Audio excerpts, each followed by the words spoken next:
இந்த கமெண்ட் பார்த்தீங்களா? நான் அந்த மாரி நெகட்டிவ் கமெண்ட்ஸ்க்கு இப்போ ரியாக்ட் பண்ண மாட்டேன். இது நெகட்டிவ் கமெண்ட்ஸா இல்ல எப்படி தெரியல.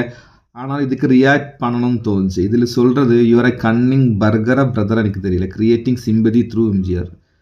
எனக்கு புரிஞ்சது என்னன்னா, எம்ஜிஆர் மூலமா சிம்பதி கிரியேட் பண்றது மக்கள்கிட்ட இருந்து. அப்படிதான். ஏன்னா நெறைய இயர்ஸா ஃபாலோ பண்றதுக்கு என்ன தெரியும். ஸோ அப்படி சிம்பதிலாம் கிரியேட் பண்ணணும்னால, எனக்கு எம்ஜிஆர் கெட்டப் போட்டு வெளியில இறங்கலாம். வெளியில மக்கள்கிட்ட இதுவரை 4, 5 இயர்ஸ் எவ்வளோ இயர்ஸ் ஆச்சு. இதுவரை அந்த மாதிரி எங்கேயாவது மக்களுக்கு நடுவுல எம்ஜிஆர் கெட்டப் போட்டத நீங்க பார்த்தீங்களா? இல்ல. ஸ்டேஜ் ஷோ ஏதாவது பார்த்தீங்களா? பார்க்கல. இது பண்றது நான் முன்னாடி எத்தனையோ வாட்டி சொல்லியிருக்கு. பெரியவங்க, வயசுக்கு மதிக்கனவங்க, நமக்கு முன்னாடி எவ்வளோ இயர்ஸ் இங்க இருக்கிறவங்க, வீட்ல படுத்து வியாதியில இருக்கிற என்ன கால் பண்ணி பேசியிருக்கேன் என்கிட்ட. நல்லா இருக்கு, போடுங்க சந்தோஷமா இருக்கு. ஸோ நீங்க என்ன வேணாலும் சொல்லுங்க.